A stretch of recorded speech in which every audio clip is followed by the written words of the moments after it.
Welcome back to iTCA, iTeachCybersecurity Academy, where we make cybersecurity simple, useful, and practical for everyone. In the previous module, you learned how organizations decide what to do about risk using the 4 T's. Now we move one step further and focus on how risk is actually reduced in practice. This module introduces security controls, the real tools, rules, and protections that make systems safer. A security control is anything put in place to reduce risk. Controls work by reducing the likelihood of a threat, reducing the impact if it happens, or sometimes both. Whenever an organization chooses to treat or mitigate a risk, it does so by implementing security controls.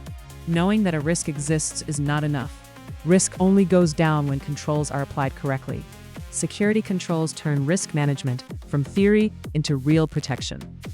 Security controls are grouped into 3 simple categories: technical, administrative, and physical. Each category plays a different role, and strong security usually requires a mix of all 3. Technical controls use technology to protect systems and data.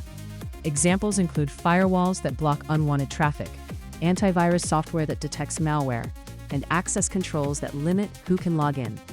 These controls are often the most visible, but they cannot work alone. Administrative controls focus on people and processes. They include security policies, procedures, training programs, and rules that guide how systems should be used. For example, a password policy or security awareness training helps prevent human mistakes that attackers rely on. Physical controls protect the physical environment. These include locks on doors, CCTV cameras, security guards, and restricted access areas. If an attacker can physically access a system, technical controls may no longer matter. Imagine an office building. A security guard at the entrance is a physical control. A written company policy about access rules is an administrative control. An access card system that unlocks doors electronically is a technical control. Together, these controls work as a layered defense. No single control is enough on its own. A firewall cannot help if employees share passwords. Training alone cannot stop malware without antivirus software. Strong systems still fail if doors are left unlocked. Effective security uses multiple controls working together.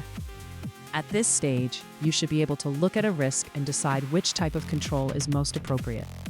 For example, some risks require technical controls, others need better policies, and some need physical protection. Matching the right control to the right risk is a key cybersecurity skill. You now understand how risk is reduced after it has been identified, analyzed, scored, and treated. In the next module, you'll learn how to communicate all of this to management in a clear and professional way.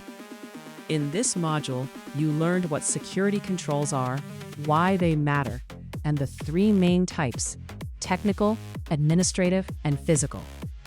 If this lesson helped you understand security controls clearly, like this video, subscribe to the channel, share it with others learning cybersecurity, and turn on notifications so you don't miss the next lesson.